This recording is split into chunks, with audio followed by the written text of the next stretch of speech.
Unified 911, anong matutulong namin sa'yo? Anya ti may tulong miken ka po. Anong may tatabang ko sa imo? Unsay akong ikatabang nimo? Ngini makadabang na misal ka no. Sa anumang wika o dialekto, may tulong na darating sa iyo.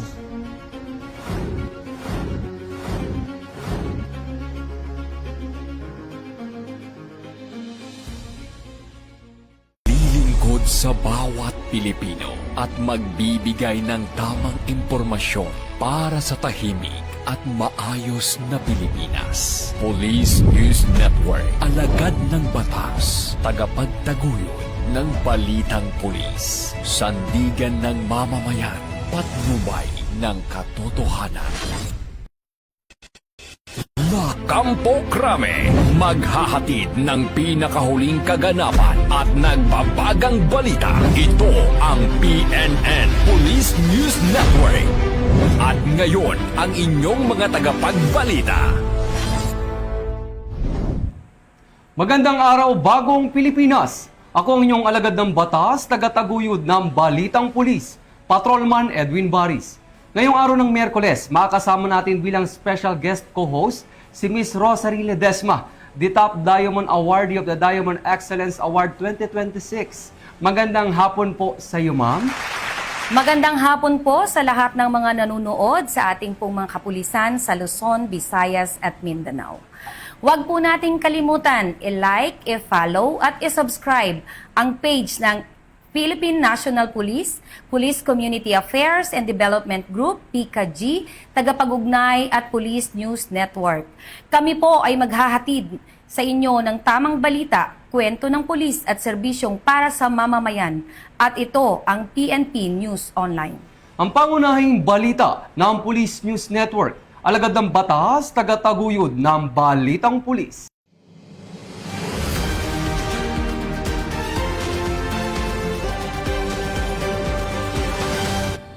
Narito ang mga balitang hatid ng ating mga PNN correspondents mula sa iba't ibang panig ng bansa.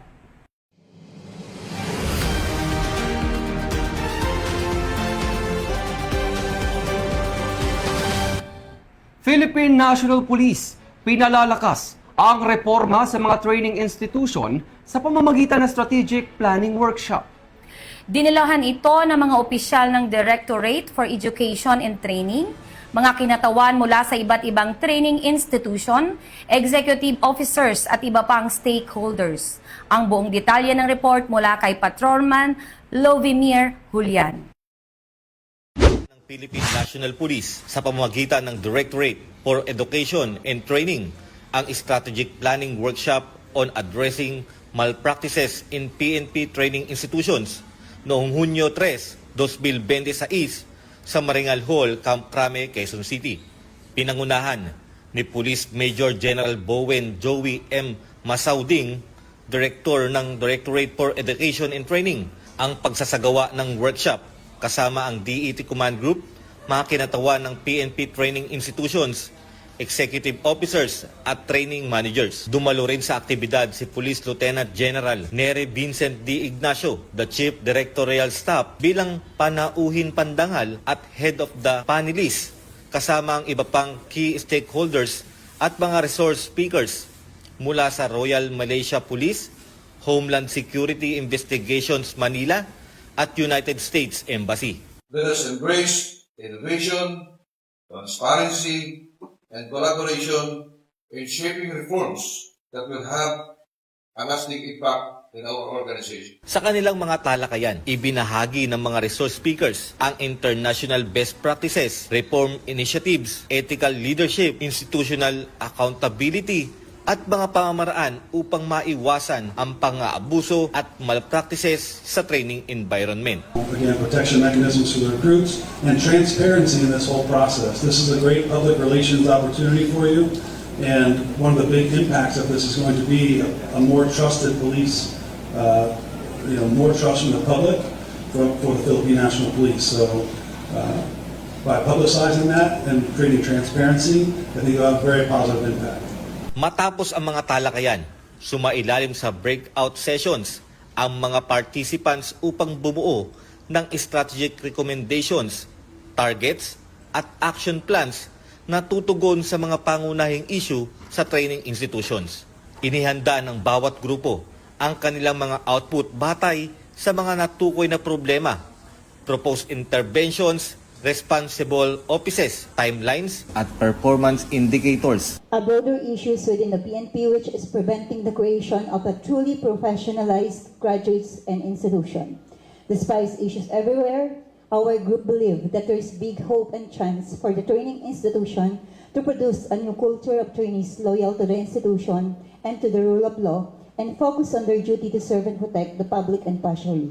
Ayon sa isa sa mga panelists, mahalaga na ang mga strategic output ay maging praktikal, nasusukat at tuloy-tuloy na naipapatupad sa bawat training institution. Doon sa goal po ninyo. Kasi po, pagdating po sa mga indicators, medyo mga output level po yun eh. Because you want to change the gender malpractices. Therefore, dapat, from your current state, where there's a gender-based malpractices, what will be the results after 3 years? Bilang pagpapatibay ng kanilang paninindigan, sabay-sabay na binigkas ng mga participants ang Pledge of Commitment at nilagdaan ang pledge wall. Sa pamamagitan nito, muling pinatunayan ng PNP ang kolektibong paninindigan nito laban sa anumang uri ng pang-aabuso, kaharasan, korupsyon at misconduct sa hanin ng mga training institutions.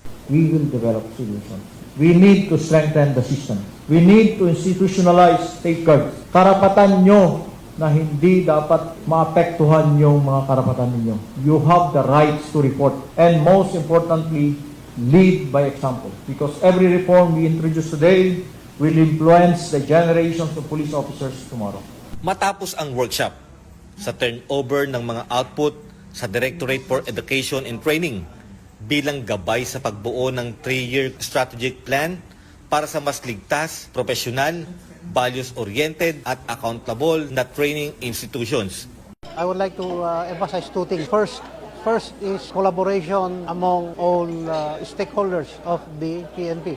Meaning to say, an avenue or a room wherein all concerned units are gathered together to talk and thresh out problems. And secondly is the willingness to voice out gap identified in our training institution. Mula dito sa tanggapan ng tagapag-ugnay ng Pambansang Pulisya, ako ang inyong Police News Network Correspondent, Patrolman Lubimir Julian. Bagong PNP para sa bagong Pilipinas, serbisyong mabilis, tapat at nararamdaman. Maraming salamat, Patrolman Julian. Emergency Response Protocol at Safety Security Assessment isinagawa ng Davao City Police Office matapos ang malakas na lindol.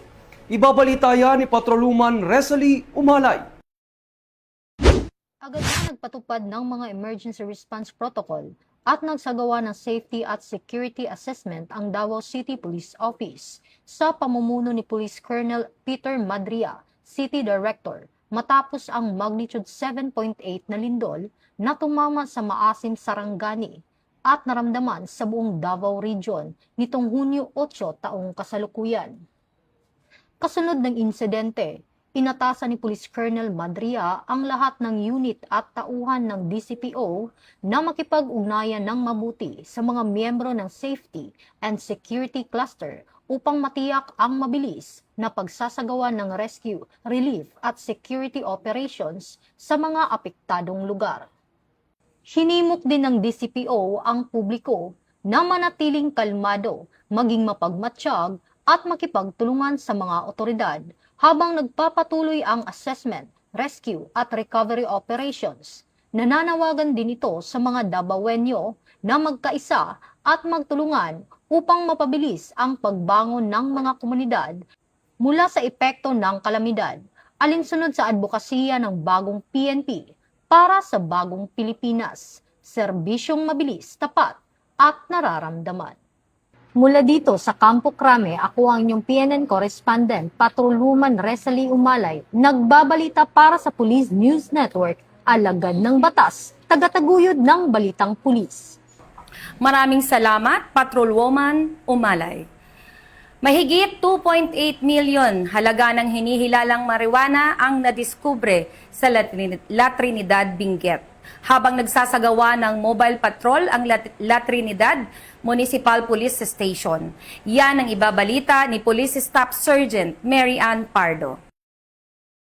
Piska ng Benguet Police Provincial Office ang tinatayang 2.8 milyong halaga ng hinihinalang tuyong marijuana matapos matagpuan sa isang abandonadong sasakyan sa Sitio Buhaw, Barangay Pugis, La Trinidad, Benguet noong madaling araw ng Hunyo 7, 2026. Ayon sa La Trinidad Municipal Police Station, nagsasagawa ng regular na mobile patrol ang kanilang mga tauhan nang mapansin nilang isang berdeng Mitsubishi Pajero na nakaparada sa lugar at may isang individual na nagbubukas ng likurang bahagi nito. Nang lapitan ng mga pulis ang sasakyan, agad na tumakas ang hindi pa nakikilalang suspect patungong Pugis Road. Sa isinagawang inspeksyon, natuklasan sa loob ng sasakyan ang mga sako na naglalaman ng mga tubular na pakete ng hinihinalang tuyong marijuana, dahilan upang agad na ikordon ang lugar. Humingi rin ng tulong ang kapulisan sa Regional Explosives and Canine Unit, Cordillera Administrative Region, kung saan positibong natukoy ng Narcotics Detection Dog ang presensya ng illegal na droga sa loob ng sasakyan. Dumating din ang mga tauhan ng Benguet Provincial Forensic Unit na nagsagawa ng crime scene processing at forensic examination. Matapos ang mga kinakailangang proseso, isinagawa ang inventaryo ng mga nakuhang ebidensya sa presensya ng punong barangay ng Pugis at isang kinatawan ng media. Kabilang sa mga nakumpiska ang kabuuang 24 na tubular na pakete ng hinihinalang tuyong marijuana na may timbang na 23.4 kilos at tinatayang standard drug price na 2,808,000 pesos. Dinala ang mga nakumpiskang kontrabando at ang abandonadong sasakyan sa La Trinidad MPS para sa wastong dokumentasyon at disposisyon. Patuloy naman ang follow-up investigation upang matukoy at maaresto ang tumakas na suspect, gayon din upang matunton ang pinagmulan at destinasyon ng mga illegal na droga. Mula dito sa La Trinidad, Benguet, ako ang inyong PNN Correspondent, Police Staff Sergeant Mary Ann Pardo, alagad ng batas, tagataguyod ng Balitang Pulis. Maraming salamat, Police Staff Sergeant Pardo. Community Affairs and Development Division ng Police Community Affairs and Development Group nanguna sa bisita eskwela katuwang Rizal PNP sa San Roque National High School sa Antipolo City. Ibabalita yan ni Patrolwoman Mika May Bahiwag. Matagumpay na nagsagawa ang mga tauhan ng Community Assistance and Development Division ng Police Community Affairs and Development Group na pinangunahan ni Police Major Adonis Paul G.S. Camillan sa ilalim ng pamumuno ni Police Brigadier General Vina H. Guzman, katuwang si Police Colonel Luis E. Gisik, Chief CAD, ng isang Information Drive and Awareness Campaign sa San Roque National High School, Antipolo City, nito lamang 8 ng Hunyo taong kasalukuyan. Police Brigadier General Vina Abana Guzman sa activity na ito dahil sa activity na ito kayo ay nabibigyan namin ng kaalaman lalo na sa anti-terrorism, anti-illegal drugs, anti-bullying at saka yung Safe Space Act.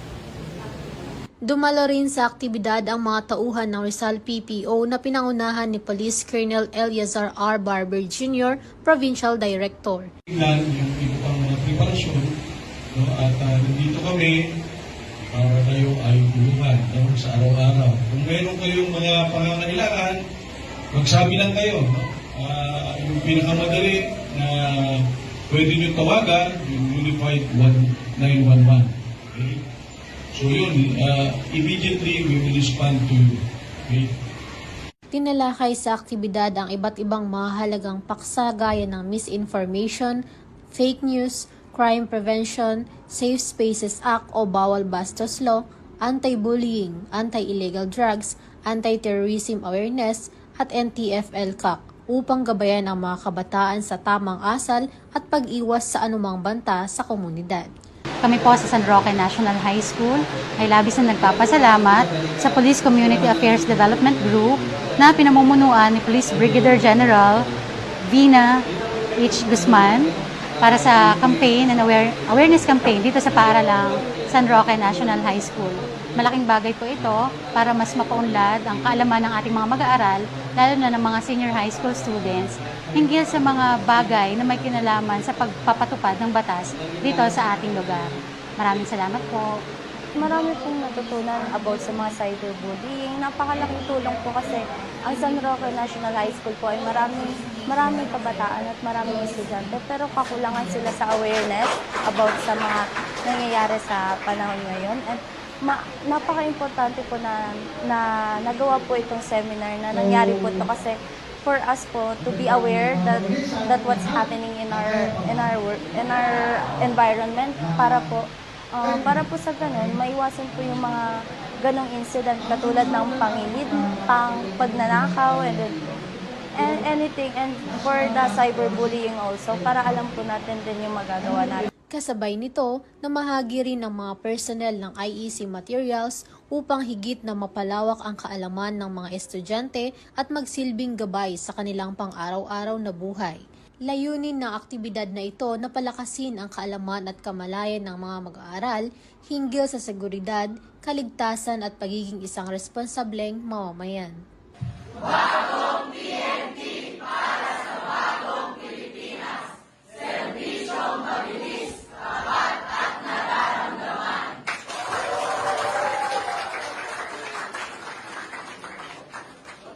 Mula rito sa San Roque National High School, ako ang iyong PNN correspondent, Patroluman Mika May Bahiwag, alagad ng batas, tagataguyod ng Balitang Pulis. Maraming salamat, Patrolwoman Bahiwag. Cavite PNP nagsagawa ng outreach activity para sa mga mag-aaral ng Aguinaldo Elementary School sa Kawit, Cavite. Yan ang ibabalita ni Police Corporal Doris Kaisip. Kita ng Cavite PNP ang malasakit nito sa komunidad matapos magsagawa ng outreach activity para sa mga mag-aaral ng Aguinaldo Elementary School sa Barangay Tabon 2, Kawit, Cavite. Sa pagtutulungan ng Cavite PPO, Kawit Municipal Police Station at Katimugang Masonic Lodge 509, namahagi ng mga school supplies, paing at tumbler sa mga estudyante bilang suporta sa kanilang pag-aaral at paghahanda sa kanilang araw-araw na pagpasok sa paaralan. Layunin ng programa na makatulong sa mga kabataan sa pamamagitan ng pagbibigay ng mga pangunahing kagamitang pang-eskwela at sabay na palakasin ng ugnayan ng kapulisan at komunidad. Naging daan din ang aktibidad upang maipadama sa mga mag-aaral na may institusyon at organisasyong handang umalalay sa kanilang pag-abot ng mga pangarap. Sa tulong ng mga katuwang na organisasyon at stakeholders, matagumpay na naisakatuparan ang mga programang naghatid hindi lamang ng mga material na tulong, kundi maging ng inspirasyon at pag-asa sa mga batang benepisyaryo. Patuloy na pinalalakas ng Cavite PNP ang mga programang naglalapit sa kapulisan at komunidad. Bilang bahagi ng layunin nitong maitaguyod ang bagong PNP para sa bagong Pilipinas, serbisyong mabilis, tapat at nararamdaman. Mula sa Cavite Police Provincial Office, ang tahanan ng mga bayaning pulis, ako ang inyong PNN correspondent. Alagad ng batas, tagapagtaguyod ng Balitang Pulis.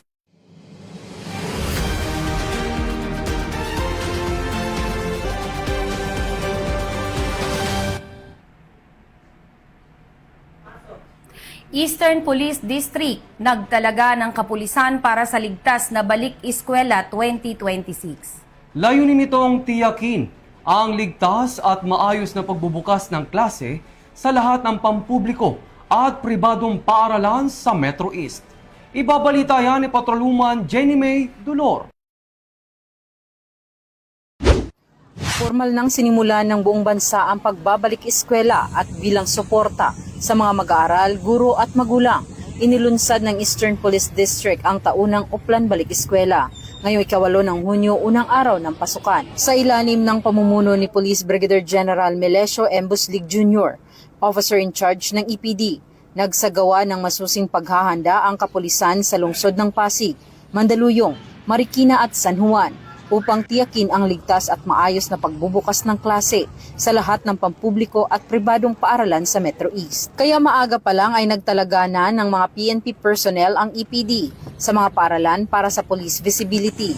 Layunin nito na tiyaking ligtas ang mga mag-aaral at masiguro ang katiwasayan sa loob at labas ng mga paaralan. Bukod sa pagbabantay sa mga paaralan, isinagawa rin ang inspeksyon sa mga pangunahing kalsada, terminal at pedestrian lanes, malapit sa mga eskwelahan upang maiwasan ang traffic congestion at masigurong ligtas ang mga estudyanteng naglalakad papasok sa paaralan. Patuloy ring pinapaalalahanan ng kapulisan ang publiko na maging mapagmatyag at agad ipagbigay alam sa mga otoridad ang anumang kahinahinalang kilos o sitwasyon sa paligid ng paaralan. Maging ang mga magulang at guro ay nagpaabot ng pasasalamat sa presensya ng kapulisan na nagbigay ng dagdag na kumpiyansa at kapanatagan sa kanilang pagbabalik sa normal na klase. Sa patuloy na suporta ng komunidad, katuwang ng EPD ang bawat mamamayan sa pagtataguyod ng ligtas, maayos at mapayapang edukasyon para sa kabataan ng Metro East. Mula dito sa Eastern Police District, ako po ang inyong PNN correspondent,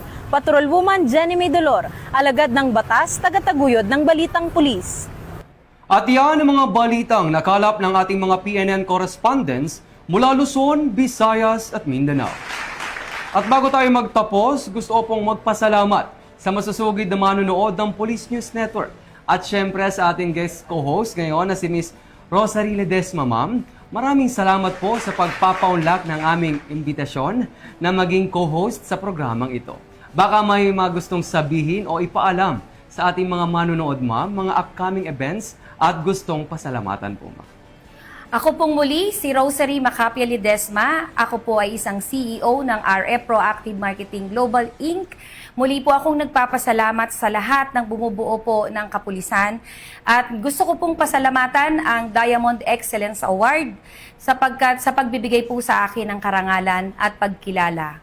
Maraming salamat po at binabati ko rin po ang aking mga empleyado, ang aking mga kliyente at lahat po ng sumusubaybay po sa programang ito.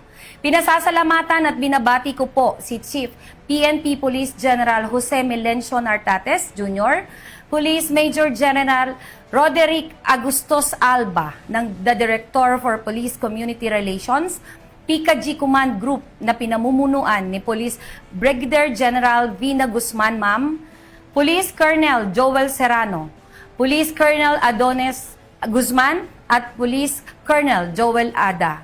Sa lahat ng personnel ng Police Community Affairs and Development Group at sa lahat ng magigiting na pulis sa buong bansa, maraming salamat sa inyong serbisyo para sa isang ligtas na pamayanan.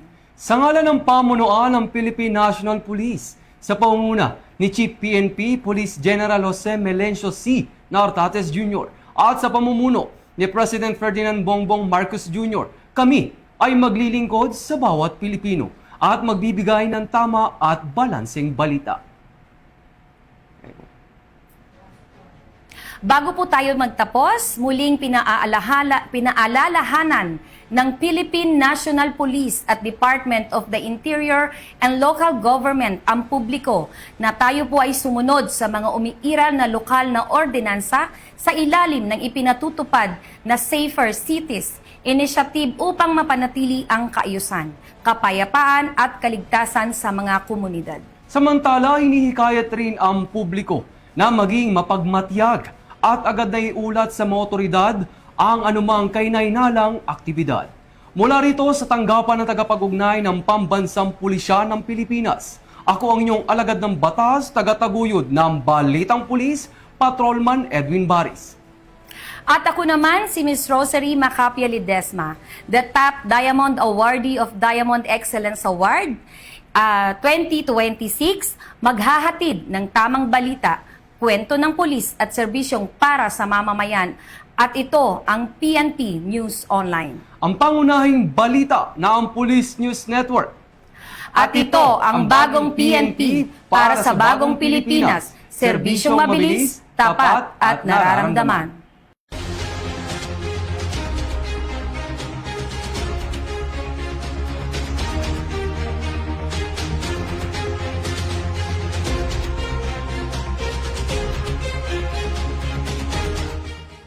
Police News Network, alagad ng batas, tagapagtaguyod ng balitang pulis.